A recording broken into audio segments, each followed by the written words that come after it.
एग्जामदीप YouTube channel में आपका स्वागत है।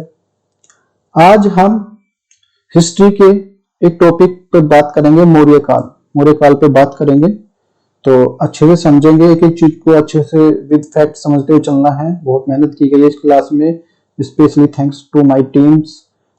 जो है एग्जामदीप की टीम है, उसने काफी मेहनत की है इसको बनाने में, तो उसको मैं धन्यवाद देता हूँ। तो अच्छा चलो देखते हैं फिर भाई 600। पहले मैं थोड़ा सा बेसिक समझा देता हूँ शॉर्ट में, फिर इसको डिटेल में आगे जो कंटिन्यू करेंगे, ठीक है ना। 600 ईस्वी पूर्व, जो ईस्वी पूर्व की बात है, बुद्ध और जैन दोनों धर्म का जो उदय अवस्था में थे उस टाइम पे, जैन और बुद्ध।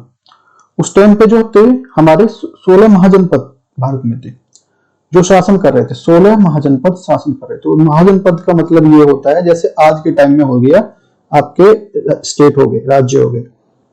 16 महाजनपद में वर्तमान में राज्य के रूप में जो समझ सकते हैं कि जैसे वर्तमान में राज्य होते हैं, जो मैंने बताया आपको, तो 16 राज्य थे, ऐसे समझ सकते हो। और एक राज्य सक्षम होता था जो सभी बाकी राज्यों पे राज करता था या अधीन होते थे उसके बाकी सब। कुछ ना कुछ उसमें, कुछ तो विजय के थ्रू, कुछ जो मैत्री के थ्रू, मतलब दोस्ती के थ्रू, कुछ विवाह संबंध स्थापित करके उनके जो संबंध स्थापित किए जाते थे। और 16 महाजनपदों में से केंद्र बिंदु बनता था। वो क्या बना था? वो जो बना था वो था बिहार में बना था। आज से 2400 वर्ष पहले की पुरानी बात है, ऐसे बोल सकते हैं 400 ईस्वी पूर्व भारत में। पुराने प्राचीन इतिहास की बात करेंगे हम। 16 महाजनपद थे। एक महाजनपद कैसे शक्तिशाली हो सकता है, उसके तौर तरीके कैसे अलग हो सकते हैं, उसके बारे में हम बात करेंगे, ठीक है, किस तरह से। अच्छा, तो ये देखिए, भारत इतिहास की पिछली वीडियो में मैंने इसको बताया था कि भाई महान जनपद के बारे में। गंगा नदी के तट पर अवस्थित होने के कारण में महान जनपदों में 3 महाजनपद जो हैं वो महत्वाकांक्षा और शक्ति केंद्र से जो केंद्र बिंदु थे उभर कर सामने आए थे। क्यों आए थे? देखो ये सकते हैं, ये गंधार हो गया, ये अवंती हो गया, ये मगध हो गया, ये कौशल हो गया। स्पेशली इस पे बात करेंगे हम। महाजनपद देख सकते हैं, कौशल हो गया, वज्जी हो गया, अवंती हो गया, मगध हो गया। इन तीनों महान जनपदों के पास में उचित भौगोलिक स्थिति, उपजाऊ जलोढ़ मृदा, पर्याप्त लोह खनिज और जलीय मार्ग इत्यादि जो संसाधन थे। तो समझ सकते हैं कैसे थे। तो इसमें अच्छा, चंद्रगुप्त मौर्य किस तरीके से दौर में अलेक्जेंडर सिकंदर पर सिकंदर जो आक्रमण करता है, चंद्रगुप्त भारत कैसे सम्राट दर्जा प्राप्त किया उसने। और जो चंद्रगुप्त के बाद बिंदुसार आया, और बिंदुसार के बाद जो अशोक, एक बेहतर जो वंशावली का जो समापन भी होता है। 16 महाजनपद में मगध स्वर्णम जो काल चल रहा है वो क्यों है, उसके बारे में जैसे अभी बात कर रहे हैं हम, प्रॉपर समझेंगे उस तरीके को हम। कुछ आर्थिक व्यवस्था, प्रशासनिक व्यवस्था, आर्थिक राज्य व्यवस्था और बाकी व्यवस्था कैसी थी, कुछ और ऐसी घटनाओं का पता चल जाएगा जिससे कि आपको कुछ सोचने पे मजबूर हो जाएंगे। फिर भी यदि मैं क्षमा प्रार्थी हूँ, यदि किसी प्रकार इतिहास पढ़ाने के दौरान यदि कोई मेरे से बात इधर उधर हो जाए, आगे पीछे हो जाए, तो प्लीज अपना जो वैल्यूएबल जो कमेंट है उसको करके बताइए, तो आज जिससे कि आगे मैं सुधार कर सकूं। और बाकी जो मैंने पूरा प्रयास किया है इसमें अच्छे से समझाने का और अच्छे से कॉन्सेप्ट डालने का, फिर भी कोई त्रुटि है तो उसके लिए क्षमा प्रार्थी हूँ। अब देखो भाई, एक क्षेत्र इतना शक्तिशाली कैसे बन गया, मगध जो कैसे बन गया, उसके भूभाग पे एक छत्र के नीचे सब काम करने लगे, एक छत्र के नीचे सब काम करने लगे। तो ये बड़े सोचने वाली बात है अपने आप में। और जो महाजनपद थे, कौशल, वज्जी मतलब अवंती, ये अवंती और मगध, जैसे ही वर्तमान में भारत में महाराष्ट्र, ऐसे समझ सकते हो जैसे वर्तमान में महाराष्ट्र, केरल, कुछ ऐसे राज्य हैं गिनती आती है जहां संपन्नता है, और ऊपर पंजाब भी है। कारण क्या है? पंजाब में कृषिगत भूमि उत्पादन ज्यादा है, तो महाराष्ट्र में व्यापार के लिए फेमस है जो महाराष्ट्र हो गया। और इसी प्रकार से जो जो ये था केरल है, केरल में एजुकेशन है ज्यादा इसलिए फेमस है, वो जो आगे ग्रोथ भी कर रहा है। तो ग्रोथ की वजह से स्पेशल होने की वजह से ये जो आगे बढ़े थे।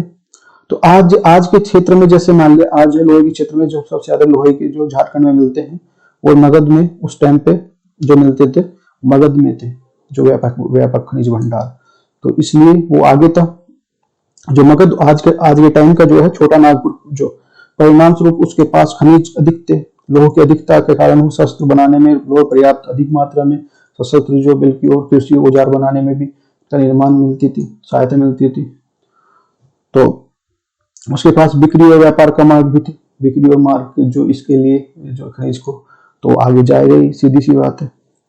अब देखो, साथ ही साथ कृषि के अतिरिक्त उत्पादन के क्रम में विस्तार प्राप्त कर लिया था, राज्य की स्थिति मजबूत हो गई थी। वास्तविक रूप से मगध की राजनीतिक विस्तार के लिए महत्वाकांक्षा जागृत हुई। अब जिस कारण से अतिरिक्त आपूर्ति हुई, धन आपूर्ति होगी, उससे भाई धन आएगा तो आर्थिक स्थिति बदलेगी, राजनीतिक स्थिति ठीक हो जाती है। यदि आर्थिक स्थिति ठीक होती है तो राजनीतिक स्थिति बदलने में टाइम नहीं लगता बिल्कुल भी। तो राजा के पास जो टैक्स भी अच्छा से कलेक्शन होने लगा फिर इससे जो कृषि से। अब बिंदुसार, फिर आप बात करेंगे आगे बिंदुसार की, पहले से समझते हैं विस्तार को। समझ, ये तो मैंने समझा दिया। राज्य विस्तार करने को मगध ही क्यों सफल हुआ, मैंने बता दिया कि यहाँ की जो मगध की जो भौगोलिक स्थिति और आर्थिक स्थिति अनुकूल थी। राजनीतिक अर्थव्यवस्था के विभिन्न वंशों की यदि आर्थिक स्थिति ठीक हो गई, भाई भौगोलिक स्थिति से इनकम आई, इनकम से ठीक है, तो राजनीतिक स्थिति अपने आप ही ठीक होती चली जाएगी। तो आगे भी सोचेंगे कुछ। राज्य विस्तार में मगध क्यों हुई सफल हुआ, इस प्रश्न का उत्तर जानने के लिए हमें मगध के इतिहास के बारे में जानना आवश्यक है। देखो, मगध का जो सर्वप्रथम शासक महाभारत के जो बृहद्रथ वंश के बारे में प्राप्त होता है, किंतु वंश की स्थापना के बारे में कोई भी प्रमाणिक जानकारी नहीं है कि कहां से। फिर भी हम जो महाभारत के जो इतना वर्णन है कि बृहद्रथ जो मगध का प्रथम शासक था, महाभारत में वर्णित है बस ग्रंथ में। अब देख सकते हैं हर्यक वंश जो यहाँ से, फिर शिशुनाग वंश, नंद वंश, मौर्य वंश, जो इसके हर्यक वंश कहते हैं बिंदुसार, अजातशत्रु, उदयन, अनिरुद्ध और मुंडक, और इससे शिशुनाग, कालाशोक और जो महानिंदन और जो महापरमानंद और धनानंद, और ये मौर्य वंश के चंद्रगुप्त मौर्य, बिंदुसार, वो जो अशोक। देखो, एक दो चीज का ध्यान रखना है, एक तो बिंबिसार और बिंदुसार, मैं अभी डिफरेंस बताऊंगा, ट्रिक बताऊंगा, अच्छे से समझते हुए चलना है। और अशोक, एक कालाशोक और अशोक में डिफरेंस ध्यान रखते हुए चलना है। अब देखो, ये है भाई, ये जो है तो कभी भी है जो बिंदुसार है ना, बिंदुसार की पहचान कभी भी है ना अपने रूप में नहीं रही। बिंदुसार एक महान सम्राट का जो पिता था और एक महान सम्राट का ही पुत्र था। तो अद्भुत। और ये कैसे, मतलब कि बिंदुसार की पहचान बिंदुसार में कभी नहीं रही। या तो चंद्रगुप्त का मौर्य का पुत्र था, यह पहचान रूप में मिलती है इसमें, या सम्राट अशोक के पिता के रूप में मिलती है, इसको पहचान मिलती है। ऐसे व्यक्ति के पुत्र या पुत्र के पिता के रूप में मिलती जानते हैं। बिंदुसार की पहचान उतनी नहीं है प्राचीन भारत में जितनी की उसके पुराने अगले वंश की है। वंश की मगध की अंतिम शासक थी, मौर्य वंश का मगध का। अच्छा, देखते हैं भाई। देखो, एक तो बिंबिसार और बिंदुसार। बिंबी में बी एम से समझ सकते हो, और बिंदु BN, तो क्या कौन सा पहले आएगा, ये पहला आएगा, तो ये हर्यक वंश में हो गया। याद करने की ट्रिक है, कहीं नहीं मिलेगी आपको, समझ लो अच्छे से। और जो फिर ये बिंदुसार में BN है, तो ये बाद में आया, ये मौर्य वंश में आएगा। ध्यान रखने वाली बात है, क्योंकि इंग्लिश में ये जो हमारा M पहले आता है और N बाद में आता है, तो ये बिंबिसार पहले आ गया और BN बिंदुसार बाद में आ गया हर्यक वंश के लिए। बिंदुसार हर्यक वंश के संस्थापक महेंद्र द्वितीय है। देखिए यहाँ पे इसमें संस्थापक है बिंबिसार, और यहाँ पे ये द्वितीय वंश में, जो द्वितीय उसमें है, ये अंतर है दोनों में। अच्छा, अब देखो आगे चलते हैं। यहाँ पे आगे बृहद्रथ की पहचान के जैन धर्म, बौद्ध धर्म के रूप में बिंबिसार के लिए हर्यक वंश की स्थापना का उल्लेख मिलता है। हर्यक वंश की स्थापना कब और किसके बारे में इसको जानकारी कोई नहीं है। मगध के उल्लेख हर्यक वंश के संस्थापक बिंबिसार की स्थापना की भूमिका रही है। बिंबिसार राजगृह और गिरिव्रज को मगध की राजधानी बनाया गया था। 5 भाइयों के निर्देश करने के कारण सांसारिक रूप से सुरक्षित होता है। सांसारिक सुरक्षा का मतलब होता है पहाड़ी से जो सुरक्षित हो जाता है। जैसे मान लिया हो जाता, पहले पहाड़ी का इतने जो हम मॉडर्न नहीं थे, नहीं कर पाते थे, अब तो इतना है, सब कुछ ऊपर भी पहाड़ी पे भी चढ़ जाते हैं, इतने हथियार बन गए हैं। ठीक है, मगध के विस्तार के लिए बिंबिसार ने 3 प्रकार की कूटनीति का सहारा लिया। एक तो मैत्रेय कूटनीति, अवंती नरेश प्रचंड याद की पीलिया से मृत्यु दूर करने के लिए उसने जीवक नाम का वैद्य अपने यहाँ से भेजा था। गंधा नरेश पुष्कर के दरबार में मैत्री के रूप में भेजा था। ये मैत्री कूटनीति अपनाई थी इसने। नेक्स्ट है विवाह नीति। इतिहास में बिंबिसार की जो 500 रानियां होने की चर्चा मिलती है, 500 याद रखना, वेरी इंपॉर्टेंट फैक्ट है। जो किंतु 2 के जो विवाह प्रसिद्ध है उसमें को महाकौशल है, कौशल नरेश परसोजिंद की बहन थी, और चेलम्मा वज्जी नरेश चेटक की पुत्री और पुत्री चेलम्मा। अच्छा, युद्ध नीति, भाई देखो पहले तो इसने कर लिया मैत्री से, दोस्ती से करी, फिर विवाह से कर लिया जो नहीं माने, फिर उसके बाद युद्ध अपना लिया, युद्ध से अन्य महाजनपद में अपनी साम्राज्य को मिला लिया था। इसमें देख सकते हैं बिंबिसार के उसके उत्तराधिकारी अजातशत्रु भी उसके महान कूटनीतिज्ञ वशकार की सहायता के लिए साम्राज्य का विस्तार करता है और वज्जी को मगध के अंतर्गत सम्मिलित कर लेता है। अब देखो बिंबिसार जो कूटनीतिक वासुदेव और कलिंग, और कालाशोक अशोक का हर्यक वंश का है, ध्यान रखना इसका, अशोक का कालाशोक का, और वो इधर का इसका है। हर्यक वंश के अंतिम शासक नाग दशक की हत्या को शिशुनाग वंश ने स्थापित करके शिशुनाग ने अपना शासन स्थापित युद्ध के माध्यम से अवंती वंश के माध्यम अंतर्गत लिया। इसके पूर्व में द्वारंग वज्जीज और जो कौशल महाजनपद को मिला लिया, तो ये अपना विस्तार करते हुए चले गए। इस तरह से शिशुनाग ने अंतिम जो धोखे से हत्या करके महानंद वंश की स्थापना करते हुए मगध के शासन पर बैठा था। महानंदन के 2 पुत्र जो महानंदन को द्वार और साम्राज्य विस्तार की जो क्रमिक रूप में बढ़ाते हुए भारतीय स्वतंत्रता और कलिंग के लिए महाजनपद की, कलिंग की बात कर रहे हैं, वो आधुनिक उड़ीसा है, आज का उड़ीसा है, इस पे जो बात की जा रही है। अधिक जानकारी के लिए कलिंग शासक खारवेल की गुवाहाटी गुफा से अभिलेख प्राप्त होते हैं यहाँ से, मतलब क्योंकि इतिहास तो भाई वहीं से तो चलता है किसी के उससे, तो कलिंग ये उड़ीसा, आधुनिक उड़ीसा की बात की जा रही है। महाजनपद की परमानंद की मृत्यु के बाद धनानंद मगध सिंहासन पर बैठता है। यूनानी इतिहासों के अतुल्य धन संपदा के कारण धनानंद का अग्निंज कहा जाता है। धनानंद अत्यधिक लोभी एवं अत्याचारी प्रकृति का शासक था। विशाख दत्त रचित मुद्रा राक्षस ब्रह्म ग्रंथ में नंद जो शासकों विशेष का धनानंद अत्याचारों की जो दमनकारी नीतियों का उल्लेख मिलता है, कि कितने अत्याचार करते हैं, तो उसके लिए तो मुद्रा राक्षस है। मुद्रा राक्षस के द्वारा मुद्रा राक्षस की रचना की गई, विशाख दत्त द्वारा की गई मुद्रा राक्षस की रचना। इसमें गुप्त काल की जो मुद्रा राक्षस का टीकाकरण भिंडी राज ने किया था। वेरी मोस्ट इंपोर्टेंट आता है, ये कई बार आ चुका क्वेश्चन। इस प्रकार के नंद ने क्षत्रिय बताया है। मुद्रा राक्षस के ग्रंथ में भारतीय इतिहास को जासूसी ग्रंथ बताया है। जो मूलतः मुद्रा राक्षस नायिका और नायिका विहीन, इसमें कोई नायक नायिका नहीं है इसके नाटक में। यहाँ पे जो चंद्रगुप्त मौर्य ने चाणक्य कूटनीति की सहायता के धनानंद की हत्या मगध साम्राज्य के अंतर्गत मौर्य वंश की स्थापना की थी, धनानंद की हत्या करके। चंद्रगुप्त मौर्य के शासनकाल में एक अखिल भारतीय साम्राज्य की कल्पना, अखिल का मतलब है ऑल इंडिया लेवल पे जो हुई थी स्थापना। तो विकास क्रम के दौरान जो सुदूर दक्षिण के लिए कुछ हिस्सों को छोड़कर समस्त भारत मगध साम्राज्य के अधीन आ गया था। अब देखो ये कुछ क्वेश्चन आया हुआ है, बहुत इंपॉर्टेंट है, IAS 2007 में है। निम्नलिखित में से एक छठी विश्व रिपोर्ट से भारत का सर्वाधिक शक्तिशाली राज्य कौन सा था? मगध, कंबोज, काशी और मगध। तो कौन सा था? तो ये आंसर ये है हमारा Magadh. Magadh is the right answer. तो देखते हैं, नेक्स्ट देखते हैं भाई, ये हो गया हमारा बिंदुसार, ये तो हम ये फिर शिशु वंश, नंदवंश और ये मौर्य वंश तो समझते हैं। इसके बाद आगे चलते हैं भाई। देखो जितने भी भारत में आप ऐसे समझ सकते हो, जो एक तरह से धनानंद जो था एक बिगड़े हुए बाप की, वो जो अमीर बाप की बिगड़ी हुई औलाद था, ठीक है। ये तो बेहतर राजा, मतलब बहुत अच्छा राजा हो सकता था, बेहतर हो सकता था, लेकिन इसके स्वभाव के कारण इसके बीच में लोगों को कभी भी अपनी उपस्थिति को दर्ज नहीं करवा पाया। ये जो अपनी जो प्रेजेंट को अपसेंट में बदल रखा इसने। चाणक्य कौटिल्य था, चाणक्य कौटिल्य को कहते हैं, भारत की ओर से शासन करता आए हैं और विकास की, देखो जितने भी भारत में, ऐसी बात नहीं, अब तक आजादी के बाद जितने भी हुए हैं, चाहे पंडित जवाहरलाल नेहरू हुए, चाहे कोई नरेंद्र मोदी जी, चाहे इंदिरा गांधी जी, कोई सी पार्टी से हो, तो ऐसी बात नहीं, हमारा विकास हुआ है। लेकिन वहीं आप कंपेरेटिवली देख लो, पाकिस्तान में देख लो, तो वहां पे क्या लोगों ने जो है विकास के नाम पे ना अपना विकास किया है।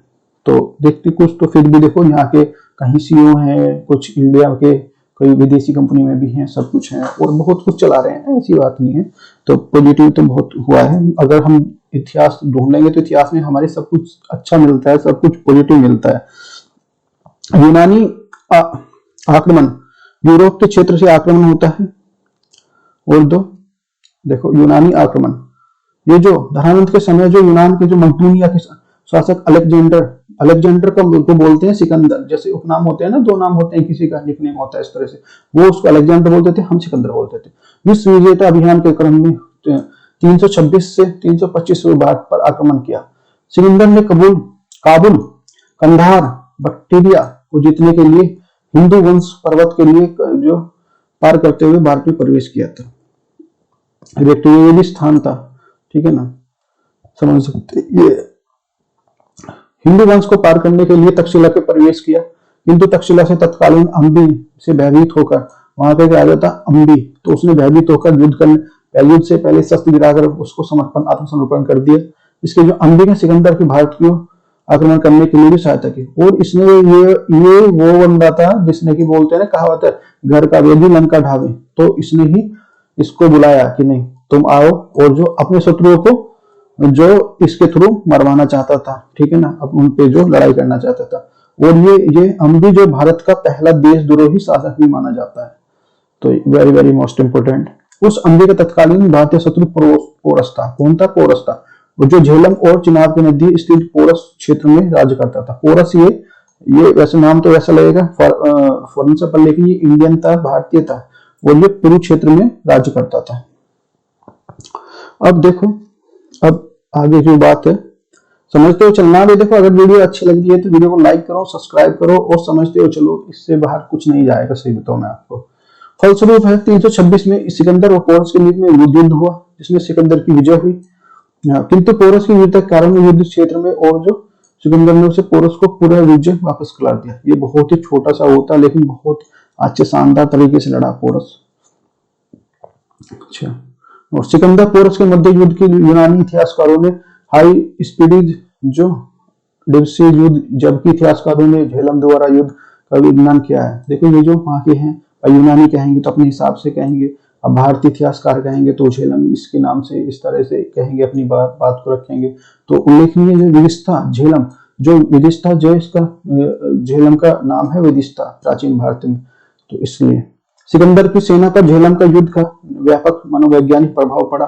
उसने ये जो व्यास नदी को पार करने से मना कर दिया। उसकी सेना भाई, जब देखो हमें छोटा सा वो है, ये थे पोरस है, इससे टक्कर लेने में इतना हमें ये बहुत ज्यादा बल लगाना पड़ा, सब कुछ लगानी पड़ी, सेना लगानी पड़ी। तो उन्हें मनोवैज्ञानिक साइकोलॉजिकली इस बात को सोचने लगे और आगे चलने से मना कर दिया। सिकंदर की सेना को तत्कालीन भौगोलिक स्थिति के कारण हतोत्साह थी भाई, जो एक दूसरी तरफ व्यास क्षेत्र में और दूसरे और जो धनानंद अधीन था, जो शक्तिशाली था, सेना से प्रसिद्ध था। अतः जो सिकंदर ने अपनी सेनाओं को भावनाओं को स्वीकार करते हुए वापस लौटने का निर्णय लिया और वापस चल दिया। वापस लौटते हुए 324 ईस्वी पूर्व सिकंदर की मस्तिष्क ज्वर के कारण मृत्यु हो गई। अब देखो आगे चलते हैं। आगे है हमारा मौर्य काल। मौर्य काल है क्या है, कैसे समझते हैं? 323 से 184 ईस्वी पूर्व। अब देखो ये है मौर्य, ये जो आज के टाइम में ये पाटलिपुत्र, जो पाटलिपुत्र समझते सकते हैं, जो यहाँ पे था पाटलिपुत्र, आज का बिहार का, जो कौटिल्य और चाणक्य का उदय कैसे होता है। कौटिल्य तक्षशिला के आचार्य थे। सिकंदर का आक्रमण करते समय वो धनानंद के अपमान किया था। वो यहाँ पे आए, उन्होंने बोला कि आप भी मिलके ना सारे, धनानंद ने वो कौटिल्य धनानंद से, तो आप भी इनको रोकने का प्रयास करो। तो उसने उसका अपमान किया। अपमान करने के बाद अब देखो आगे चलते हैं, हम उस पर नहीं देखेंगे जो टीवी में दिखाया गया सब कुछ है, ठीक है। अब आगे क्या होता है, मगध का सामना, जो मगध को चुनौतीपूर्ण लगता है सब कुछ ये। तो मगध जो वर्तमान पंजाब के प्रवेश करने के लिए कुछ लोग पृथ्वी पर ऐसे अच्छा हाँ, कुछ लोग ऐसे भी होते हैं, देखो जैसे हमारे सिकंदर ये भाई एक्सपायर कर गया, जीता, फिर आया, इंडिया में आया, बस यहीं तक इसका उद्देश्य था, ठीक है। हालांकि हालांकि विश्व विजेता बनना था, पर देखो कुछ लोग ऐसी पृथ्वी पर विशेष लक्ष्य के लिए भेजे जाते हैं कि उसके बाद भी सिकंदर जैसे जैसे सिकंदर है आया, बस उसका वहां तक लक्ष्य था, तो उस लक्ष्य पूरा होते ही ना वो अपना जो चले जाते हैं, चले जाने का मतलब है वो पूरा ही अपने जो उसको ये जो जन्म मृत्यु के इसको है वो खत्म कर लेते हैं और अपना इस बंधन से मुक्त हो जाते हैं। अब इसका जो एग्जाम्पल मैंने जो महात्मा गांधी के परीक्षा में देखा है, भाई विशेष लक्ष्य के लिए जन्म लिया, विशेष लक्ष्य पूरा हुआ, आजादी का पाने का वो हुआ, तो आजादी हुई, वो उनको गोली मार दी थी। तो फिर और दो दूसरे देख सकते हो, मैंने उन्होंने किया स्वामी विवेकानंद जी को, स्वामी विवेकानंद जी की मृत्यु जल्दी हो गई थी। फिर जो गणित के महारथज्ञ जो गणितज्ञ थे जानकार, उनकी 32 साल में उनकी मृत्यु हो गई। तो ये कई सारे मैंने एग्जाम्पल दिए, शायद उसी प्रकार के लक्ष्य के लिए भेजे गए थे, जो उद्देश्य से प्राप्त होने पर उनका लक्ष्य शायद पूरा हुआ, वो विदाई ले गए संसार से। और मुझे लगता है कि भाई अपना अपना ये है कि अपना लक्ष्य प्राप्त करो और अपना जल्दी से वो कर लो, ये जो संसार से इस जीवन मुक्ति से मुक्ति पा लो। जो भी है, जो भी अलग से देखो अलग अलग हो सकते हैं सबकी, कोई ये नहीं है, कोई मैं कोई देखो एक दार्शनिक रूप से नहीं हूँ कि मैं सोच रहा हूँ कि इस तरह से, जो अलग अलग है, जो किसी कुछ है किसी कुछ है। चंद्रगुप्त चंद्रगुप्त कुल में पद पैदा हुआ, इसके लिए कौटिल्य जो है ना, एक दो उसमें कुछ इशारा मिलता है, बाकी कोई प्रमाण कहीं नहीं मिलता। उसमें मिलता है कि निम्न वंश से थे। तो कौटिल्य के 6 वर्ष पुराने चंद्रगुप्त के लिए युद्ध करने के लिए 300 धनानंद को समाप्त करने के लिए स्थापना की थी। अब देखो विशाखदत्त रोचित मुद्राक्षर में चंद्रगुप्त मौर्य के विरसल और निम्न कुल की जन्मदाता का बताया गया है। हालांकि कौटिल्य ने अपने धर्मगत अर्थशास्त्र में यद्यपि कहीं भी चंद्रगुप्त का उल्लेख नहीं किया, पर जो एक दो चीज से इनका कहीं न कहीं मिलता है। किंतु सम्राट के प्रयास में चंद्रगुप्त का अप्रत्यक्ष रूप से प्रस्तुति को व्यवस्थित रूप से चरित्रार्थ किया गया है। अखिल भारतीय साम्राज्य की स्थापना करने के लिए चंद्रगुप्त भारत का जो प्रथम ऐतिहासिक शासक भी कहा जाता है, जिसने पूरे एक ऑल इंडिया पे राज किया था। एक तरह से चंद्रगुप्त भारत का प्रथम मुक्तिदाता भी कहा जाता है, क्योंकि चंद्रगुप्त ने भारतीय यूनानियों को जो दासता से मुक्त कराया था। चंद्रगुप्त के समय अन्य यूनानी इतिहासकारों के अनुसार एलियंस यूनानी इतिहासकारों चंद्रगुप्त को जो सैंडोकोट्स कहा था, इन्होंने अलग अलग नाम से, जो एपियन प्लूटोस ने चंद्रगुप्त को एंड्रोकोट्स कहा। उन्नति इतिहासकारों की पुष्टि 1793 में विलियम्स जोन्स के पर्याप्त शोधार्थों में बाद की गई है। सेल्यूकस निकेटर चंद्रगुप्त के मध्य युद्ध, सेल्यूकस निकेटर, उसके बाद सेल्यूकस निकेटर आता है, उससे युद्ध होता है। अब चंद्रगुप्त की मृत्यु के यूनानी शासक सेल्यूकस निकेटर के भारत के आक्रमण करने की योजना बनाई। वस्तुतः 325वां कोर्स उसने योजना बनाई। चंद्रगुप्त मगध का सम्राट बन चुका था। सेल्यूकस निकेटर चंद्रगुप्त के मध्य युद्ध हुआ। सेल्यूकस की पुत्री, अच्छा कि अब जो चंद्रगुप्त की जो विजय कर लेता है, और चंद्रगुप्त ने सेल्यूकस की जो पुत्री थी हेलेना से विवाह किया। वो भारतीय इतिहास की प्रथम अंतरराष्ट्रीय विवाह माना जाता है इसे, भाई जो इंटरनेशनल जो मैरिज मानी जाती है, यही मानी जाती है। और इसके अतिरिक्त सेल्यूकस जो चंद्रगुप्त के 4 प्रथम दहेज में मिले थे उसको, और अथवा उपहार स्वरूप जो प्रदान किए गए थे, काबुल जिसको वहां की उसमें बोलते हैं पेरोनिस डाई, और कंधार, अरोकोसिया, रूसिस्तान, जरेसडिसिया और हेरात एरिया, ये मिले हुए थे। इसी दौरान यूनानी को मेगास्थनीज राजदूत बनाकर भारत आया तथा इस संदर्भ में प्रसिद्ध अंडिका जो ग्रंथ की रचना करता है, उल्लेखनीय, उसने भेजा भाई जो मेगास्थनीज को भारत का जो नियुक्त प्रथम विदेशी राजदूत माना जाता है। मेगास्थनीज सेल्यूकस निकेटर के द्वारा भेजा गया यूनानी राजा था।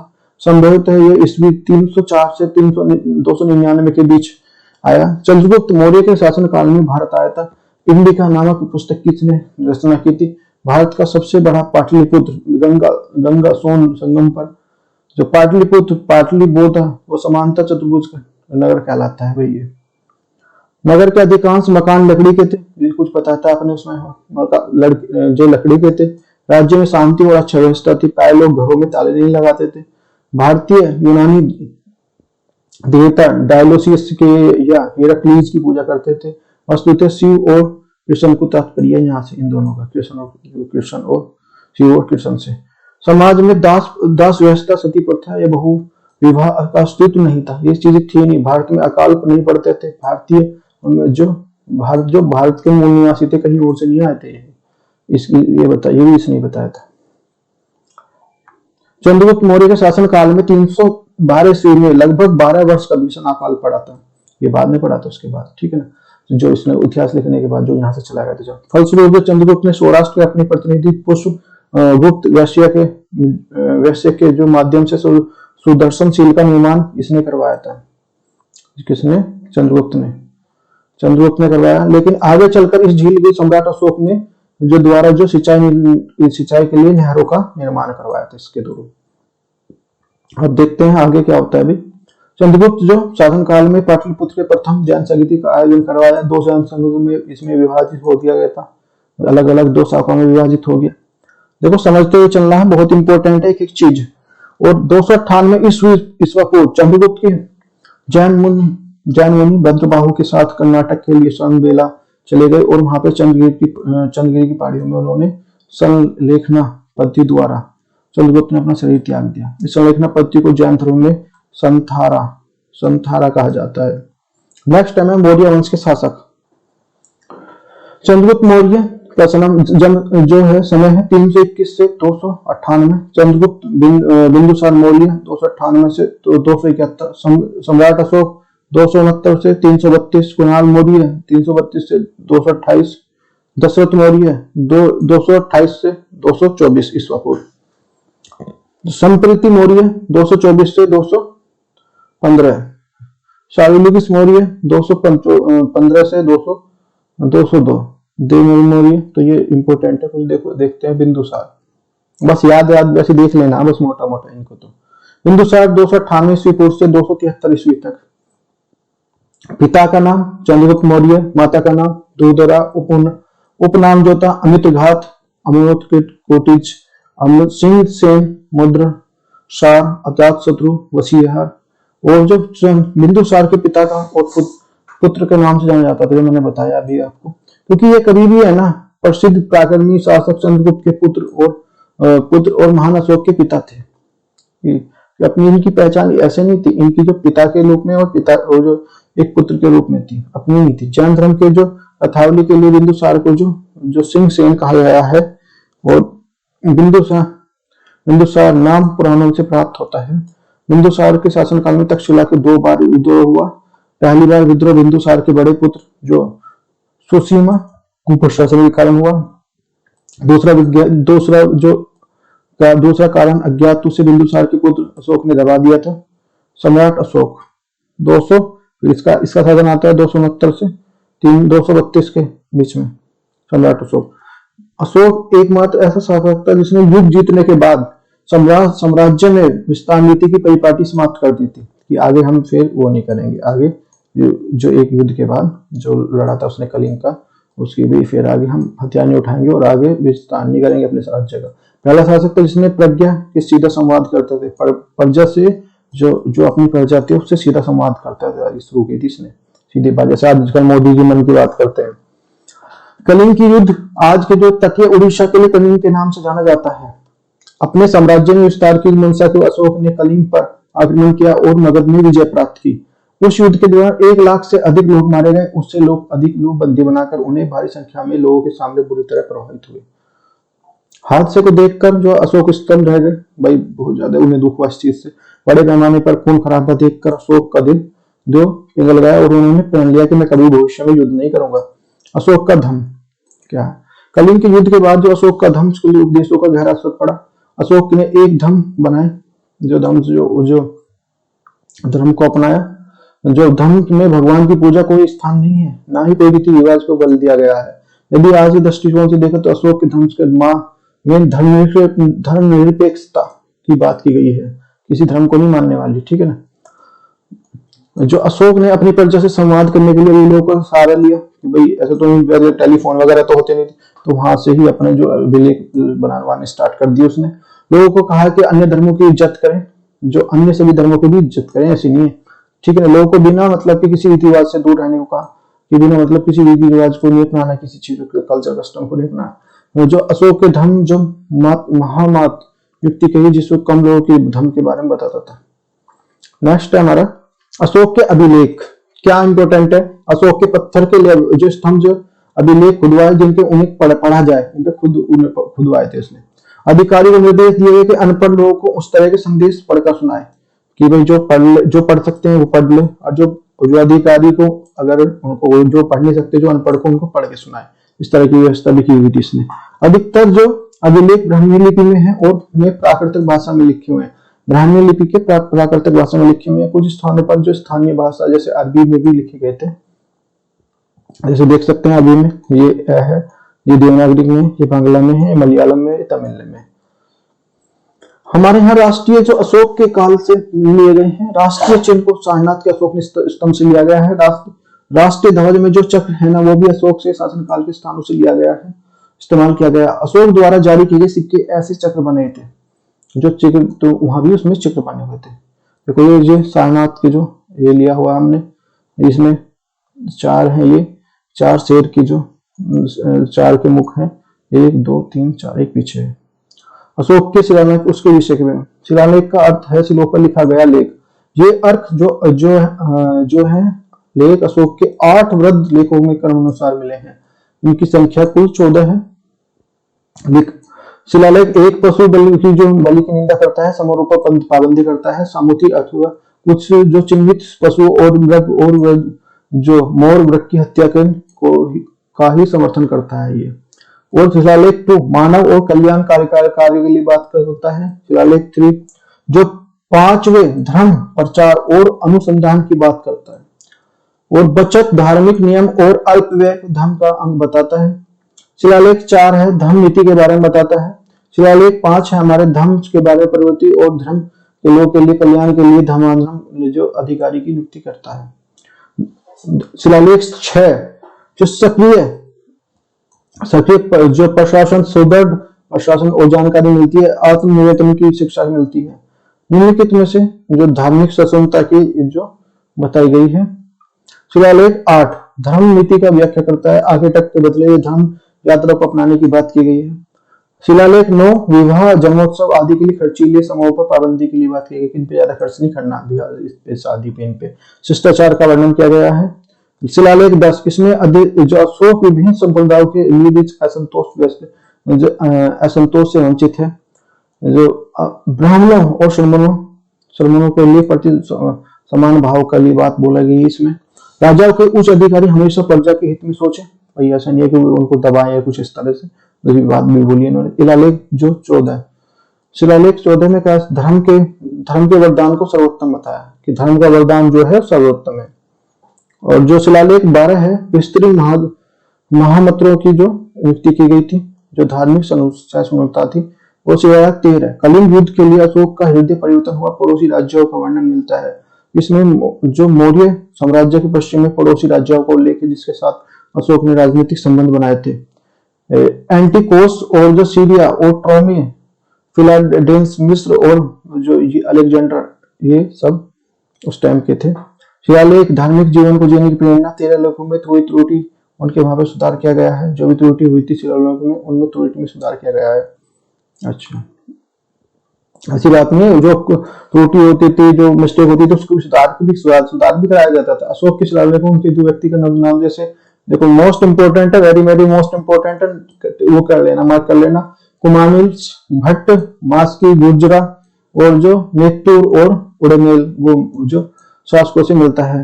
रुद्रमानम के लिए जूनागढ़ अभिलेख में अशोक के व्यक्तिगत नाम का उल्लेख मिलता है। अशोक के अधिकांश शिलालेख उन्हें प्रियदर्शी के नाम से बताया गया है, हालांकि अशोक चंद्र देवाम प्रिय भी कहा गया है। अच्छा देख क्वेश्चन एक जो आया हुआ है हमारा, ये IAS जो प्री है 2005 में आया हुआ था। अशोक अपने शिलालेख के सामंत किस नाम से लिखा हुआ है? चक्रवर्ती, धर्मदेव, धर्मकांत, कीर्ति और या प्रियदर्शी। तो Priyadarshi is the correct answer. Next हमारा देखो समझते हुए चलना है एक चीज को अच्छे से, बहुत इंपॉर्टेंट है। निम्न में से किसी देश साम्राज्य में व्यक्तिगत उल्लेख जो मिलता है उसमें जो 2005 में मिलता है, जो कालसी और रुद्रमलाई और ये विशिष्ट कलिंग राज्य देश और कुमाली भट्ट। तो ये Kumali Bhatt is the right answer. Very very important, दोनों क्वेश्चन बहुत इंपोर्टेंट है।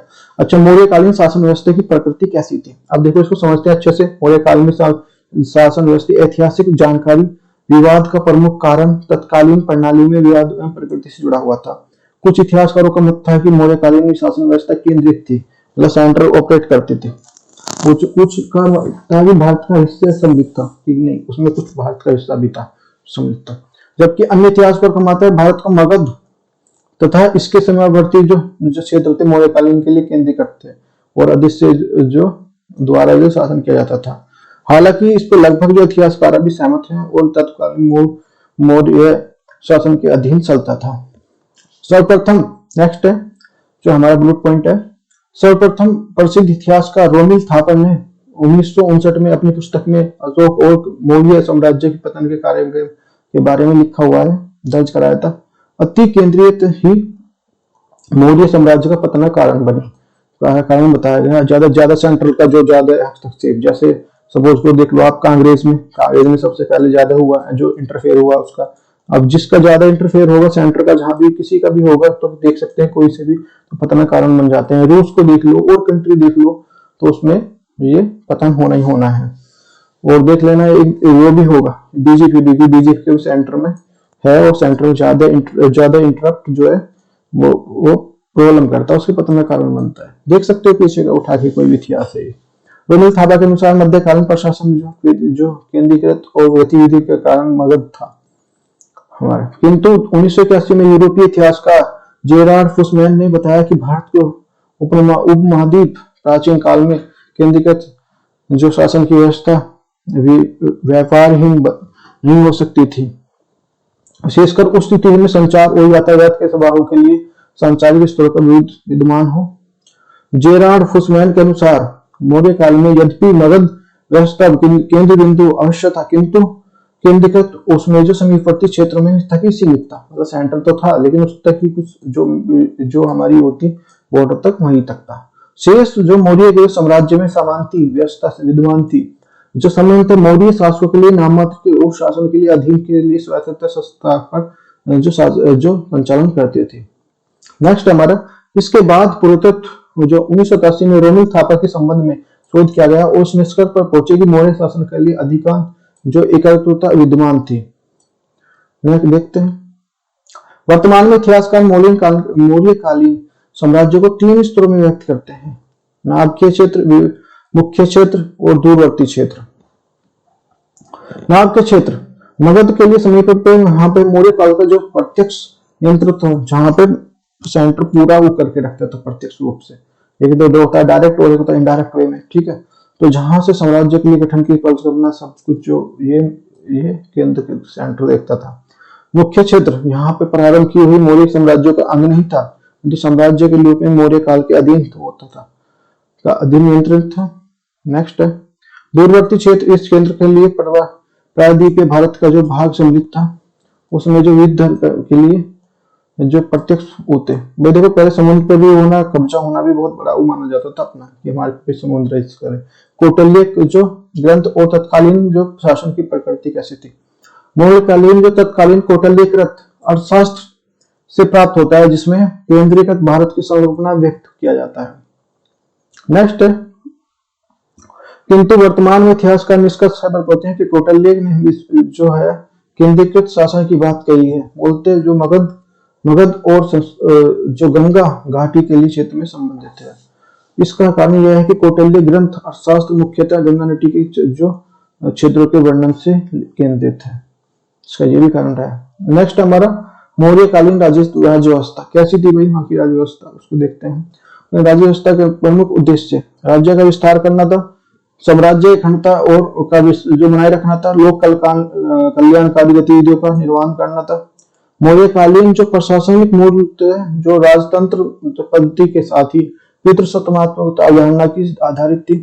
राज्य का पद वंशगुणित था, तो पहले रहते थे कि वंशानुगत, उसका बेटा तो उसका बेटा, उसका बाप तो उसके बाप के बाद बेटा, इस तरह से बनेगा। ज्येष्ठ पुत्र को उत्तराधिकारी नियुक्त किया जाता था। यह भी नहीं है, पहले भी था, इस तरह से देख सकते हो, ये बहुत इंपॉर्टेंट है।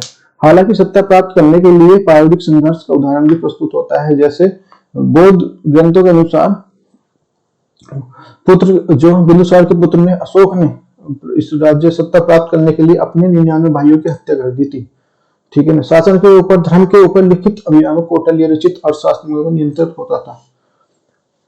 सत्ता की हितों की उपेक्षा करने के लिए कारण के द्वारा विद्रोह करने के लिए भी उचित स्वीकार किया जाता था, जिस कारण जो से शासक द्वारा जो लोक कल्याणकारी गतिविधियों की प्राथमिकता दी जाती थी। उदाहरण के लिए बिंदुसार उसके पुत्र सुसीमा के कुप्रशासन के कारण उसके लिए विरुद्ध विद्रोह कर दिया था बिंदुसार ने। नेक्स्ट है हमारा मौर्यकालीन पितृसत्तात्मक जो पिता के उसमें जो चलती थी साम्राज्य की अवधारणा का अर्थ यह है कि स्वीकार किया गया कि अपनी प्रजा के पुत्र को समान मानता था। उदाहरण के लिए अशोक की जो धौली अभिलेख के अनुसार समस्त प्रजा मेरी संतान है, इसमें बताया है। इसमें शासकों द्वारा वृक्षारोपण, सिंचाई एवं नहरों का निर्माण किया, कुओं का निर्माण करा गया। व्यक्तियों के साथ में पशुओं के लिए निःशुल्क चिकित्सा की व्यवस्था की प्राथमिकता की गई थी।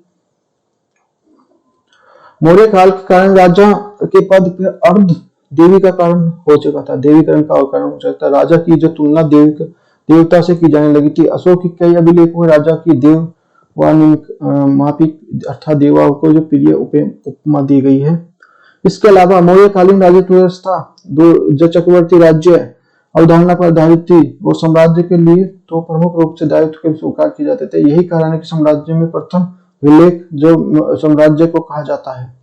नेक्स्ट है मौर्यकालीन प्रशासनिक व्यवस्था कैसी थी उस पर गौर करेंगे, उसको समझते हुए चल रहे हैं। देखो एक एक चीज बहुत इंपॉर्टेंट है, बहुत ही इंपॉर्टेंट क्लास होने वाली है, ये भी अच्छे से समझते हुए चले। मौर्यकालीन जो प्रशासन लोक कल्याणकारी राज्य की अवधारणा पर आधारित थी। यद्यपि प्रशासन का जो स्वरूप केंद्र था, सेंटर पर वो थे, परंतु इसे निरंकुश नहीं कहा जा सकता था। कौटिल्य ने अपने ग्रंथ में अर्थशास्त्र में जो वाणिज्य के जो संदर्भ में सप्तांग का जो सिद्धांत प्रस्तावित किया था, जिसके कारण के लिए व्यवस्था के लिए एक विविधीकरण वो प्रदान किया गया। सप्तांग जो सिद्धांत के अनुसार भारत में 7 अंग राजा के बताए गए अमात्य, मंत्री, जनपद, दुर्ग, कोष, कुंड और जो मित्र के रूप में बताए हैं। केंद्रीय शासन का संगठन मौर्य काल में केंद्रीय प्रशासन का जो राजा होता था, राजा में प्रकार की शक्तियां होती थी, कार्यपालक, व्यवस्थापिका और न्यायपालिका। राजा की सहायता के लिए एक मंत्री परिषद होती थी, किंतु राजा मंत्री परिषद की सलाह लेने के लिए बाध्य नहीं होता था। नेक्स्ट है, इसके बावजूद जो है राजा है निरंकुश होने का जो प्रमाण पत्र नहीं होते। चंद्रगुप्त मौर्य दिन में नहीं सोता था और कार्य करते हुए राज्यसभा में बैठा रहता था और उसकी अत्यधिक समय प्रजा की जो सहायताओं के लिए उनकी सहायता करने के तत्पर रहता था और उनकी शिकायतों को सुनता था। उसी प्रकार जो अशोक के छठे अभिलेख का उल्लेख जो राज्य के कर्मचारी प्रजा के लिए समय मिल सकता है उसके लिए महत्वपूर्ण मामले की जानकारी दे सकते हैं। महत्वपूर्ण जो केंद्रीय प्रशासन विस्तृत नौकरियों पर आधारित थी। अर्थशास्त्र के केंद्रीय के लिए 18वें तीर्थ और 27वें महामात्र नामक जो अधिकारियों का उल्लेख मिलता है। उच्च स्तर के लिए निम्नलिखित प्रधानमंत्री, समाहर्ता और समांतर कोषाध्यक्ष अधिकारी, युवाज, ये सब का वर्णन मिलता है उसमें। जबकि महान जनपदों के लिए उसमें विभिन्न प्रकार के अध्यक्ष होते थे। और इस जो पन्याध्यक्ष में हो जाए लक्षणाध्यक्ष, ये अध्यक्ष हैं जो बताए गए हैं पहले। अच्छा, कौटिल्य के अर्थशास्त्र से वर्णित अध्याय कौन से डिड यू नो? जो ये 15 अध्याय, स्वाध्याय, ये जो घोषण करने का जो गणिकाओं का अध्ययन, शीताध्याय कृषि का अध्ययन, रक्षणाध्याय लक्षण छापने का अध्ययन, अध्याय खान का अध्ययन इंपॉर्टेंट है। कृष्णाध्याय वनों का अध्ययन, अध्याय आयुध का अध्यक्ष, शुल्काध्यक्ष व्यापार को वसूलने वाला, सूत्र कताई बुताई करने वाला, लोहाध्यक्ष धातु विभाग का अध्यक्ष बोला जाता है, इसको बोला जाता है। और विविताध्यक्ष चरावा का अध्यक्ष, और गो जो अध्यक्ष है जो हमारा जो पशुधन अध्यक्ष हो, इस तरह से ये है। तो अश्वाध्यक्ष है घोड़ों का अध्यक्ष, और पन्नाध्यक्ष बंदरों का अध्यक्ष, हस्ताध्यक्ष हाथियों का अध्यक्ष, अध्यक्ष सोने का अध्यक्ष, और अर्थाध्यक्ष महालेखान। मौर्य काल के इस प्राचीन शासन कैसे था? मौर्य कालीन के लिए प्रांतीय शासन कौटिल्य के लिए 5 प्रांतों का उल्लेख मिलता है, जिसमें राजधानी तक्षशिला, दक्षिणापथ राजधानी सुवीरा, अवंती राजधानी उज्जैन, प्राची पाटलिपुत्र, कलिंग भारत और तोसली। प्रांतों के प्रमुख अधिकारी या अर्थपुत्र कहलाता था, जो मुख्यतः राजवंश से संबंधित होता था। भारत में जो केंद्र के समान एक मंत्री प्रसिद्ध होती थी। बौद्ध धर्म के दीवान के लिए उल्लेख मिलता है, जो प्रांतीय मंत्री परिषद के लिए भेज जानकारी के लिए राष्ट्रपति के लिए प्रांतपति के लिए सीधे भेज सकते थे। यह जो मौर्यकालीन शासन थे केंद्रीय स्वरूप समर्थन करता था। तो ये मतलब सेंटर की बात करता था, उसके भी सेंटर में जो पावर है उसके लिए। भारत के लिए चक्र कहा जाता है, प्रांतों को चक्र कहा जाता है, मंडल को विजित करता था और सीधे सम्राट के लिए नेतृत्व होकर उसके लिए पीछे काम करता था। मंडल को अधिकारियों प्रविष्ट कहा जाता था। मंडल के लिए जो ग्रामीण विभाजित होते थे। जिले का प्रशासन जो रज्जुक, वेरी वेरी इंपॉर्टेंट, रज्जुक और युक्त द्वार संचालित करते थे। सहकर्ता के रूप में सहकारी अधिकारी रज्जुक अधिकारी के लिए जो के लिए सहकारी होते था। जिले में कई प्रकार के नियुक्त किया जाता था, जिसके लिए कई उपसमितियों का गठन किया गया था। इसके अंतर्गत जनगणना, शिल्पियों के लिए गतिविधियों के लिए भोजन नियंत्रण, आवास, चिकित्सा आदि सब के साथ साथ व्यवहार जो गतिविधियों को नियंत्रण रखता था। नेक्स्ट है मौर्यकालीन शासन के संबंध में मैगस्थनीज इंडिका से प्राप्त किया। मैं 2 से छोटी इकाई संग्रह का वर्णन बताया है और जो मुख्य जनगणना से संबंधित है। और शासन की सबसे छोटी इकाई ग्राम होती है और इसके प्रमुख जो ग्राम विकास अधिकारी होता है, ग्राम अधिकारी होता है और ग्राम स्तर पर वंशगत जो स्वच्छ शासन संबंधी अधिकार दिए गए थे।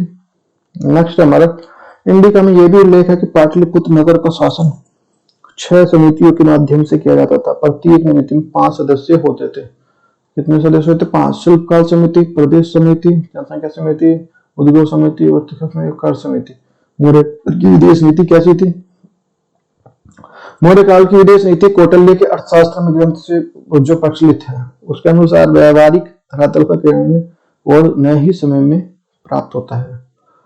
और फिर मौर्य काल की विदेश नीति के अनुसार सार्वजनीय नीति के रूप में वर्णित किया गया है। इसके अनुसार किसी भी अपने पड़ोसी देशों के संबंध बनाने के लिए उल्लेख उपयोग का अनुसरण करना चाहिए। संबंध किसी देश के लिए संबंध स्थापित करना, लेकिन किसी देश के साथ में संबंधों को समाप्त करना, यानी कि आक्रमण करना। आसन मतलब बोल लेना और ससुरे दूसरे को आश्रय देने से पतित करना और यदि एक देश से संधि करना। मैत्री व्यवस्था, मैत्रीकालीन व्यवस्था है। देखो क्या है, समझते हो? चलो एक चीज को सुप्रबंधित और द प्रशासनिक व्यवस्था होने के कारण जो अर्थव्यवस्था जो उन्नति के शिखर पर थे। वस्तुतः जो है हमारा साम्राज्य की रक्षा करने के लिए सेना तथा प्रशासनिक जो संचालन अधिकारियों को जो कर्जा वहन करने के लिए दूसरा जो राज्य व्यवस्था का प्रदान केंद्रित किया गया था। नेक्स्ट हमारा चूंकि राज्य शासकीय कार्यों का संचालन जो केवल लोक कल्याण और जो जनता के हितों के लिए भी किया जाता था। मौर्य कालीन के दौरान कृषि, शिल्प, व्यापार आदि तीनों में द्वारा राज्य द्वारा पर्याप्त होता था। मैगस्थनीज के भारत में कभी भी अकाल नहीं पड़ा। एक बाद की बात कर रहे हैं, खाद्य पदार्थों की महंगाई नहीं हुई और खेती बैल और लकड़ी के हल से होती है। सिंचाई के लिए पर्याप्त साधन है। राज्य नहरों का निर्माण पर्याप्त रूप से करती है और के लिए प्रयोग किया जाता है। अतिवृष्टि और अनावृष्टि की स्थिति में निपटने के लिए द्वार के लिए विभिन्न प्रकार के अन्नागारों की व्यवस्था की गई थी।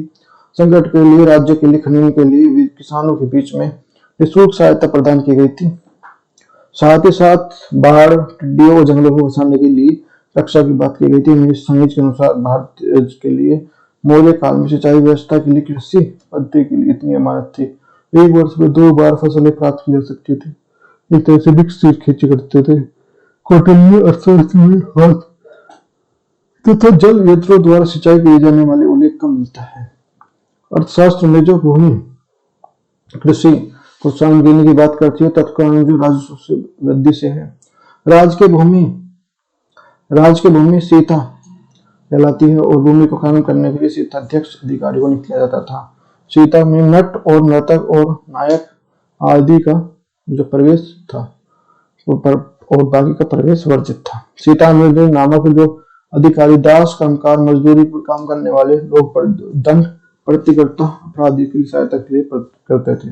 मौर्य काल में पहली बार बड़ी संख्या में शूद्रों को कृषि में भाग पर लगाया गया था। मनुष्य ने लिखा है कि भारतीय समाज में कृषि का सबसे अधिक योगदान है। कृषि के आसपास विशेष यही होते थे। कृषि के लिए परिवार के लिए औद्य समझा जाता था। युद्ध के दौरान कृषियों को बिना किसी बाध्य के लिए स्वतंत्रता थी। कौटल्य के लिए पशु पालन और व्यापार के लिए शब्द का प्रयोग करता जाता। चावल की दो किस्में जो थी, दारक और वरक, उल्लेख मिलता है। बिक्री उत्पादन के लिए गोल, मिर्च, जीरा, सरसों, धनिया आदि थे। फलस्वरूप जो फल में आम, अनार, आंवला, नींबू, इमली आदि का वर्णन इसमें मिलता है। ये सब का इनका मिलता है। व्यापार और शिल्प। मेरिस्टनीज के अनुसार जो मौर्य काल में जो है व्यापार तथा शिल्प उद्योग भी अत्यंत विकसित हो गया था। भारत में सूती वस्त्र उद्योग तथा ऊनी 3 प्रकार के वस्त्रों का निर्यात भी किया जाता था। स्टेबीज के अनुसार जो भारतीय जो सोने की जो तार कढ़ाई की जाती थी और अर्थशास्त्री और भारत के शिल्पी के संघों का उल्लेख भी है। सभी शिल्पी के लिए अनेक जो राज्य से जो मान्यता प्राप्त थी। जो मौर्य काल के स्वर्ण कोष, मासक तथा काकनिज सिक्कों का भी उल्लेख मिलता है। मुद्रा राष्ट्र के लिए केवल हमारे टकसाल में होता था, किंतु कोई भी व्यक्ति अपनी धातु देकर यहाँ से मुद्रा का निर्माण करा सकता था। कौटिल्य ने टकसाल के अधिकार के लिए निम्नलिखित में से कुछ लक्षणाग्रह का वर्णन किया। लक्षणा मुद्रा विनिमय के साथ कुछ विनिमय प्रणाली प्रचलित थी। द्वार के लिए, किसानों, मजदूरों के लिए, कार्मिकों के लिए, शोषण रक्षण के लिए प्रबंध किया जाता था। ब्याज की दरें राज्य द्वारा निर्धारित किए जाते थे। अर्थशास्त्र में 15% रूप रखते थे। गरीबों के लिए नाबालिग और कसरत दिया जाता था। व्यापार के लिए एक पृथक भाग था जो व्यापार इस प्रकार के राष्ट्रीय जो संस्था कहलाते थे। बाट पर राज्य का नियंत्रण होता था। इसका निर्माण राज्य के द्वार के लिए किया जाता तथा जो पैतृाध्यक्ष नामक अधिकारी उत्तराधारी होता था। तोल की एक इकाई आड़क, प्रतिशत और कुंडुप, पाल और सूप घटते हुए क्रम में है। सबसे बड़ी ये थी, ठीक है ना। फिर ये मापन को मापने के लिए राज द्वारा नियंत्रित किया जाता था। इसके द्वारा जो मानाध्यक्ष नामक अधिकारी नियुक्त किया जाता था। अधिकारी मानाध्यक्ष नाम से किया जाता था। ध्यान रख लेंगे इस बात का। पशु एवं वन्य संसाधन क्या थे, उन पर विचार करेंगे। पशु और दिया जाता था। अशोक द्वारा कई पशु चिकित्साओं की स्थापना की गई थी, जहां पर निःशुल्क जो पशु उपचार किया जाता था। वनों के लिए भाग से शिकार का प्रतिबंध था। वनों के में आग लगने पर व्यक्ति को कठोर दंड दिया जाता था। भूमि कर के आकलन के लिए भूमि कर निर्यात किया जाता था। भूमि के अनुसार गांवों में जो श्रेणीबद्ध जो किया गया था। कर से मुक्त परिहारिक, शहरी मुक्त से जो आयुध और अनाज से होने वाले कच्चे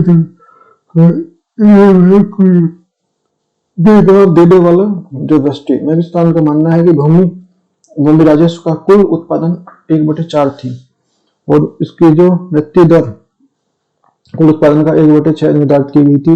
राजा की जो षडभागी कहा जाता था। और अर्थशास्त्र के अनुसार किसी मात्रा में सुविधा अनुसार निर्भर करती है। उपज की 5वीं तिहाई पर जो फेरल केवल जो शिलालेख जो अभिषेक के जो कारनामों का वर्णन मिलता है। इसके अनुसार कर की राशि 1/4 कर दी जानी चाहिए। और विक्रय मौर्य काल में आय का जो एकमात्र राज्य जो रह गया था और जो मुख्य साधक विक्रय करता था। ये वनों के लिए भाग शिकार के लिए प्रतिबंध थे। वनों के लिए आग लगने को कठोर दंड दिया जाता था अगर आग लग जाती थी। तो 3 प्रकार के व्यापार थे, बाह्य, स्वदेशी और दिया जाने वाला कर, अंतर्भ्य राजधानी से लिया जाने वाला कर, अत्यंत विदेशी माल से वसूला जाने वाला कर। नेक्स्ट हमारा इसी प्रकार जो स्वदेश से बाहर जाने के लिए किस प्रकार निष्कर्म तथा विदेशी आयतों का सम्मान पर आकर पर प्रवेश लगाया, रोक लगाया, प्रवेश कराया था इन्होंने। वस्तुतः मूल्य के लिए अनुसार जो बदलता रहता है, यह संभवतः 10 से 15% तक हो सकता था, होता था। शराब पर चुंगी आय का एक विशेष समाधान था। इसके लिए आबपासी लाइसेंस रखना होता था। इसके लिए विदेशी शराब के लिए कोई विशेष पत्र रखना पड़ता था। अब करों के अन्य प्रकार के लिए बलि अर्थशास्त्र के अनुसार उपयुक्त पर्याप्त है। ताजा पज और अतिरिक्त पर्जा देती है। पिंडदान के लिए पिंड कर कुछ गायों के लिए जो इकट्ठा होते हैं वो पीकर कहते हैं। सेना भक्त कर सभ्यता गांव में सेना के द्वारा भोजन कराने के लिए जो धन दिया जाता है उसे जो भक्त कहा जाता है। हिरण्य केशी द्वारा हिरण्य कर किसानों द्वारा नगद प्राप्त किया जाता है। पर इस प्रकार का उल्लेख पहले पाणिनि ने किया, फिर उसके विस्तार का वर्णन अर्थशास्त्र में किया गया। इस प्रकार का युद्ध था जो केवल 1/3 से 1/4 के भाग के लिए लड़ा गया था। मौर्यकालीन न्याय की व्यवस्था, न्याय कैसे होता था? दो प्रकार के न्यायालय थे यहाँ पे, जो धर्मस्थली दीवानगी जो न्यायालय था, दूसरा जो कंटक शोधक ना फौजदारी के लिए, फौजदारी नहीं होती थी इसमें। निम्नलिखित में से कठोर दंड प्राप्त करने के लिए लागू हुआ और मृत्युदंड, विस्फोटक, कारावास आदि दंड प्रचलित थे। न्याय करने के लिए पूर्व पक्ष को सुना जाता था और यहाँ पे धार्मिक और निरपक्ष परिवर्तन किया गया है।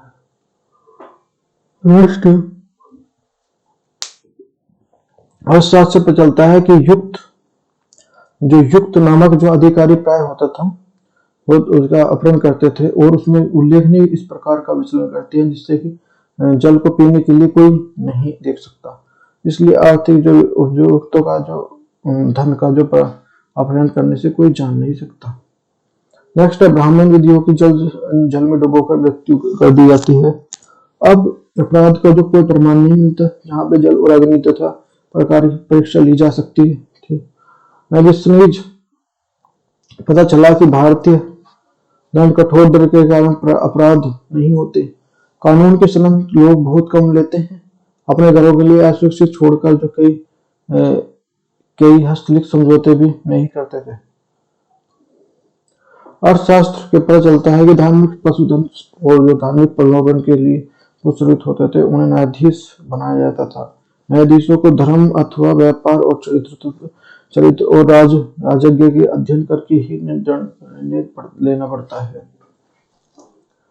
अब जो है मध्यकालीन गुप्तचर व्यवस्था, कैसी व्यवस्था थी? आईबी।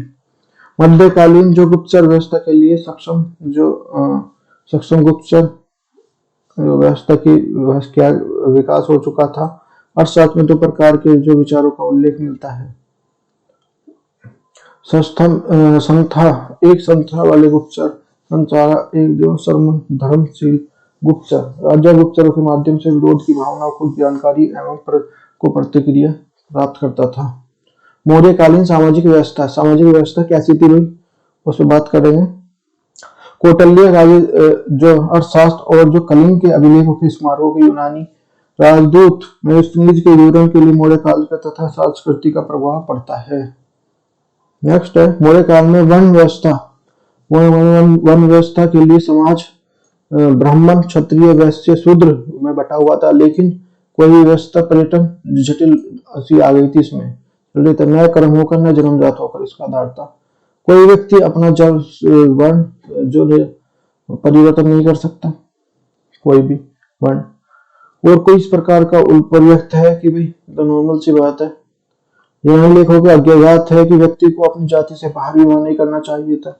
चाहे जीवित होकर छोड़कर किसी अन्य जीव को कह सकता। हालांकि मैं इस प्रकार के जो शूद्र को देखता रहता हूँ, जो इस युग में जो वैसे और शूद्र की जो भेद को मिटता जा रहा था। चार वर्णों के अतिरिक्त मौर्यकाल को जो व्यवहारिक और जो अर्थ युद्ध जो समूह पैदा हो गए थे, किंतु जनगणना के 4 वर्णों में कही जाती थी। अशोक के 5 शिलान्यास के अनुसार भारतीय साम्राज्य में जो समाज में अनेक वर्ण थे। इन जो समय में वर्ण श्रम दिया जाता था। यह उम्मीद दिया देते जो ब्राह्मण गृहस्थ और वानप्रस्थ संन्यास आदि जीवन व्यतीत कर। इस प्रकार के समाज का वर्णन व्यवस्था वर्णाश्रम तक थी। के अनुसार भारत में जातियां दार्शनिक ग्रहण गवाला गार्य सैनिक शिक्षक आत्मा अमत्य। हालांकि इतिहासकारों ने जो तत्कालीन साक्ष्यों के अनुसार इस प्रकार की जो जातियों का उल्लेख नहीं है। संभवतः है कि मैगस्थनीज ने भारत की जो साम्राज्य को ठीक प्रकार से नहीं समझा और सूर्य को ध्यान में रखते यूनानी समाज को ध्यान में रखते इस प्रकार के जो वर्गीकरण किया गया है। नेक्स्ट मैगस्थनीज के अनुसार जो मौर्य काल में भारतीय जीवन सरल सादा और कम्युनिकेशन व्यवस्था के लिए काफी ऊंचा। अब फिर उसको कौन देखता है? मान ली यहाँ जाता है कोई, मतलब कोई विदेश से या कहीं या विदेश चले जाते हैं तो फिर उस पर इतनी वो नहीं होती है। उस पर देखते हैं जातियों के एक दूसरे से फिर जो प्रेम भाव रखती थी, जो एक दूसरे पे विश्वास करते थे, जाति निम्न प्रकार का प्लान और ये मानते थे उनके आपस में जुड़े हुए थे। मैगस्थनीज के विवरण का जाति व्यवस्था और कुछ भ्रांति व्यवस्था अवश्य पैदा हो जाती है। उसके लिए तत्कालीन सामाजिक व्यवस्था को समझने में प्रकाश पड़ता है। दार्शनिक के लिए कुछ प्रशासनिक महत्वपूर्ण है। मैगस्थनीज दार्शनिक वर्ग से लिए वर्जित थे, उन्हें ब्राह्मणिक रूप से समान पढ़ाते हैं। ब्राह्मणिक दार्शनिक में अभिप्राय सामान्यतः ब्राह्मणों से और सामूहिक पद के अनुसार सन्यासी से है। कोई व्यक्ति जाति से हो सकता है, जाति से होता है। अन्य संप्रदाय के लिए सन्यासी के लिए जो ब्राह्मण के जाते थे। ब्राह्मणों के लिए जीवनों में दो प्रकार की आवश्यकता का विभाजित था। प्रथम अवस्था में ब्राह्मण जो जीवन व्यतीत करता था और मांस मत्स्य वो इंद्रिय को उपयोग से दूर रखता था इन सब से, और विद्या ध्यान करने के लिए व्यतीत होता था सबों के बीच में, और जीवन के लिए 37 वर्षों तक इन नियमों का पालन करने के लिए सुख संविधान दिवस मनाया।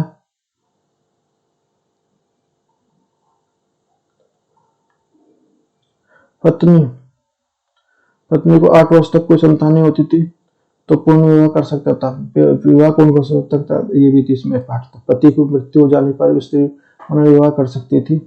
मौर्यकालीन समय में महिलाओं की शक्ति के लिए कोई अच्छा व्यवहार किया जाता था। उनके साथ संपत्ति का अधिकार था, दुर्व्यवहार करने का राज्य को दंड मिल सकता था।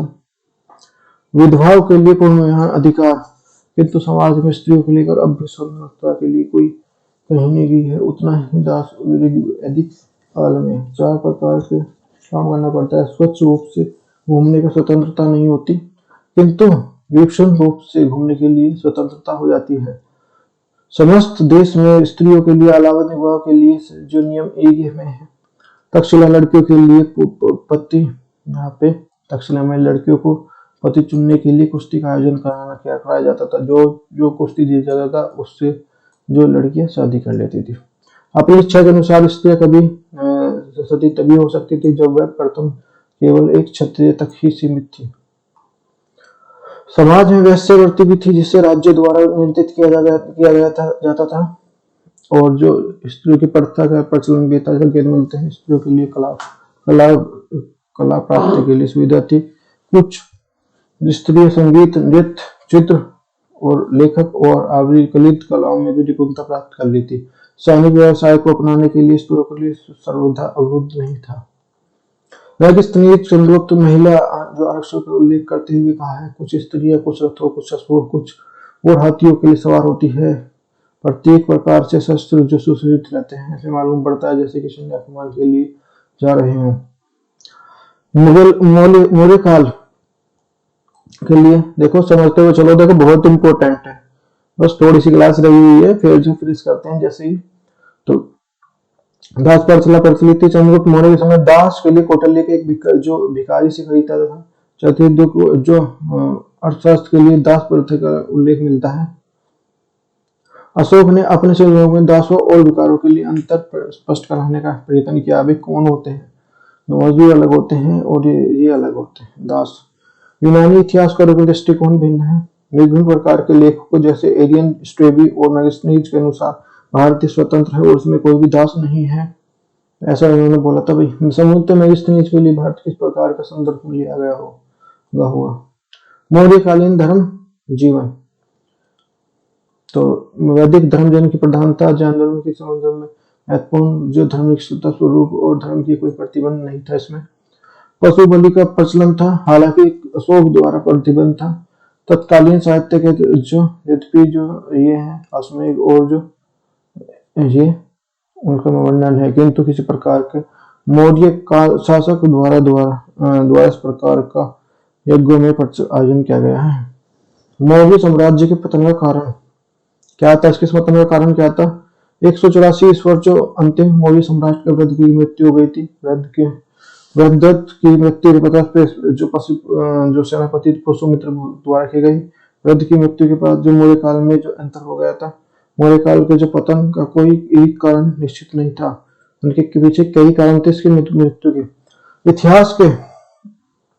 इतिहास के जो वंश के पतन के कारण उल्लेख है, जो हरप्रसाद शास्त्री ने धार्मिक नीति को बताया है, चंद्रमोहन प्रताप चौधरी ने सम्राट अशोक की अहिंसा को बताया है, जीडी कोशाम्बी ने अंतरराष्ट्रीय जो संकट व्यवस्था का उल्लेख किया गया है, डी.एन. झा निर्बल प्रतियोगी और जो रमिल थापर इन्होंने जो व्यवस्था का वर्णन किया, जो ये एक तो हिस्टोरिकल जो वो है।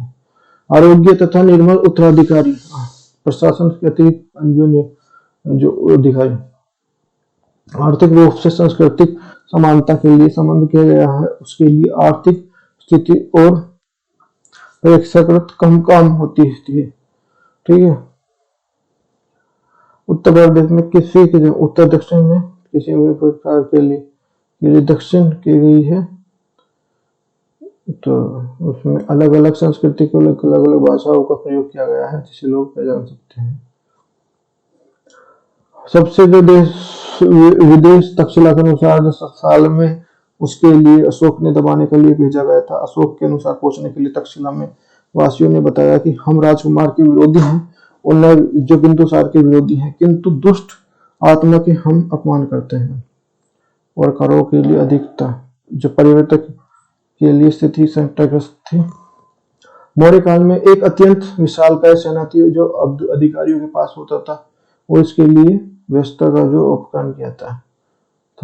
और अशोक नीति कैसी थी? अशोक मौर्य काल साम्राज्य के लिए अशोक नीति करने वाला जो खड़क उत्तराधिकारी मानते थे। अशोक के लिए अहिंसा के लिए परिणाम स्वरूप चलकर पुष्यमित्र जो नित्योद ब्राह्मण का विरोध किया और मौर्य वंश की स्थापना की। अशोक व्यक्तित्व अत्यधिक धन और दान दिया गया, जिससे राज्य के कोष खाली हो गया था। इसकी पूर्ति के लिए राजाओं को तरह तरह के उपायों का जनता द्वारा लिए गए जाते थे। तो फैक्ट्स को समझे, चंद्रगुप्त को त्रिगारी चंद्रगुप्त के बाद उसका पद बिंबिसार बना था। उसके बाद बिंबिसार का पुत्र कालाशोक बना था। और जो मौर्य साम्राज्य के सबसे जो ये है अशोक को नाम से जाना जाता है, बिंबिसार और अशोक नाम से जाना जाता है। मेगिस्थिनीज का वर्णन, मेगिस्थिनीज का राजदूत था जिसे ग्रीक राजा सेल्यूकस ने दरबार में भेजा था। मेगिस्थिनीज में लिखा है कि पाटलिपुत्र एक बड़ा शहर है। मकान ईंट और कच्ची ईंटों से बने थे। मकान मंजिलों में 2 मंजिलों बने थे। सम्राट अशोक की एक महल की लकड़ी और कच्ची ईंटों से बने थे। महल में नक्सलवादी पत्थरों का जो नक्काशीदार जो पत्थरों का यूज होता था। जो महल में चारों ओर एक जो खूबसूरत बगीचा था, जिसको सोने के पहले पालकी में जलाया जाता था श्री कृष्ण को। और सम्राट अशोक के लिए अंगरक्षक घेरे में रहती थी अंगरक्षक। और जो मेगिस्थिनीज की बातों का बात करें तो पता चलता है कि सबसे अधिक जो सम्मान दिया गया है उसके जीवन में जो खतरा बहुत रहता था, इसलिए अंग्रेजों को बात की गई है। ध्यान रखने वाली बात है कि इसमें जो जहर देकर जो मारा गया था, जो इसमें जहर द्वारा। अच्छा, तो जो भी वीडियो देखो अच्छी लगी है और समझ में आई है तो वीडियो को सबसे पहले लाइक कर दो, चैनल को सब्सक्राइब कर दो और आने वाली वीडियो का नोटिफिकेशन आपके पास टाइम पहुंचता रहे। तो देखो, इसी बात को समाप्त करते हुए मैं अपनी वाणी को